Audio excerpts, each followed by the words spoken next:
మెదక్ జిల్లా వెల్దుర్తి మండల కేంద్రంలోని ప్రభుత్వోన్నత పాఠశాలలో గురువారం మాజీ రాష్ట్రపతి డాక్టర్ సర్వేపల్లి రాధాకృష్ణన్ జయంతి సందర్భంగా ఉపాధ్యాయ దినోత్సవం ఘనంగా నిర్వహించారు.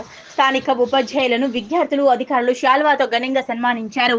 విద్యార్థుల సాంస్కృతిక కార్యక్రమాలు ఎంతగానో ఆకట్టుకున్నాయి. ఉపాధ్యాయ వృత్తి ఎంతో గౌరవప్రదమైనది. దేశం అభివృద్ధి చెందాలంటే ఉపాధ్యాయుడు బాధ్యత ఎంతగానో ఉంటుందని, విద్యార్థులను తీర్చిదిద్దడంలో ఉపాధ్యాయుల బాధ్యత ఎంతగానో ఉంటుందని ఎంఈఓ యాదగిరి అన్నారు.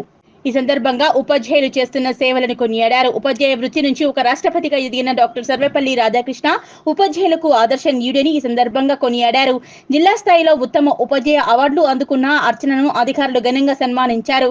ఈ కార్యక్రమంలో హెచ్ఎం సాంబయ్య తదితరులు పాల్గొన్నారు. ముఖ్యంగా అర్చన మేడంకు ప్రత్యేకంగా అభినందనలు. జిల్లా స్థాయి ఉత్తమ ఉపాధ్యాయులుగా ఆ పరిమళం అక్కడ పోయిన పువ్వు యొక్క పరిమళం మనకి ఇక్కడ తెలిసింది. ఎంత పువ్వుల మీద చక్కటి మాల, ఒక అక్షరమాల తయారు చేసి అందరి పేరులో వేసేసింది. మరి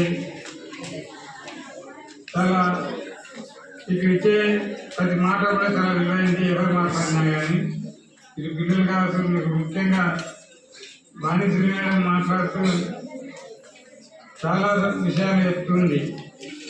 పర్ఫెక్ట్గా ఎట్లా ఎదగాలి, సంపూర్ణమైన వ్యక్తిగా ఎట్లా ఎదగాలని చాలా విషయాలు చెప్పింది. మా మేడం మాట్లాడుతుంది. అర్థమైందా? ఇంగ్లీష్లో మాట్లాడుతుంటే అర్థం చేసుకోండి. మేడం పోటీగానే తయారు కావాలి. ఇంగ్లీష్ మాట్లాడేవాళ్ళు చాలామంది ఎదగాలి.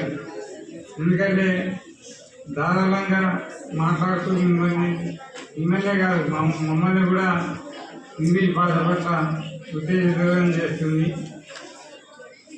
I'm very proud of. నేను చాలా గర్వపడుతున్నాను. మంచి స్టాఫ్ దొరికింది వెల్దుర్తికి అని చెప్పుకోవడానికి. ఎందుకంటే నేను ఇక్కడ 10 సంవత్సరాలు చేసిన కాలంలో ఒక 20 మంది స్టాఫ్ ఉండేవాళ్ళం. ఒక నిబద్ధతతో పనిచేస్తూ పిల్లలు చాలా విజయాలు సాధించడం జరిగింది. మరి ఆ చరిత్ర మళ్ళీ ఇప్పుడు కూడా వచ్చింది అని పునరావృతమవుతుందని నాకు అర్థమవుతుంది. ఒక సర్వేపల్లి గురించి మనం 2 మాటలు చెప్పుకోవాలి. మీరు లాస్ట్ మాట్లాడుతుంది సర్వేపల్లి గారి గురించి మాట్లాడుతూ బెనారస్ యూనివర్సిటీలో పనిచేసి చాలా గొప్ప పేరు తెచ్చుకున్నానని చెప్పి మేడం చెప్పింది, బాణిశ్రీ మేడం. అయితే దానికన్నా ముందు మైసూర్ యూనివర్సిటీలో ఆయన ఎటువంటి పిల్లలకు అభిమానాన్ని ఎట్లా పొందిందడానికి ఒక ఉదాహరణ చెప్తాను. మైసూర్ యూనివర్సిటీలో పనిచేస్తున్న కాలంలో కూడా బెనారస్ యూనివర్సిటీకి కలకత్తాకు ట్రాన్స్ఫర్ కావడం జరిగింది. అయితే బెనారస్ యూనివర్సిటీకి పోతున్నారు అన్న